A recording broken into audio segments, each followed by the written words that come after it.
A second proposition that would likely be accepted as axiomatic by most political scientists is this: a political system must be able to generate or create diffuse support.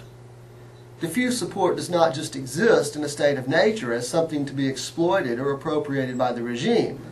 Instead, the political system must develop mechanisms to generate diffuse support.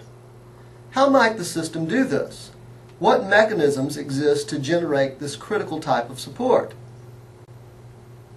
First, and perhaps most obvious, the regime can generate support for itself by consistently satisfying the demands and expectations of citizens. People are more likely to support the system if they perceive that it fosters the quality of life they desire. Second, a regime may generate support by applying coercion or force. This may initially seem counterintuitive. How can force engender support? If this is your reaction, it is probably because you have the idea that support is something that people give willingly. People support something because they like it. Well, consider that regimes have relied heavily on coercion to prop themselves up for millennia. When you think about it, there is something pretty compelling about the point of a gun, the threat of torture or exile, tanks rolling down the streets of the city, soldiers on street corners, or the possibility of the secret police applying pressure on neighbors, families, and friends.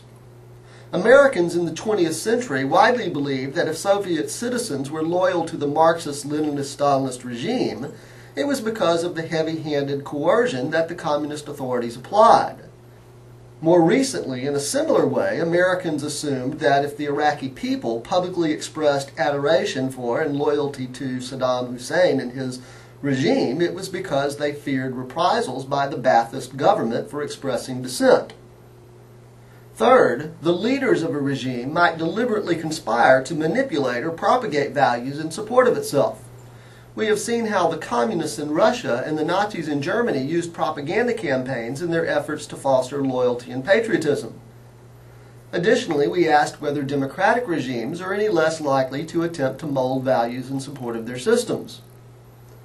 Clearly, democratic systems do undertake propaganda efforts, though they tend to be far less likely to be hierarchically orchestrated than those in authoritarian regimes.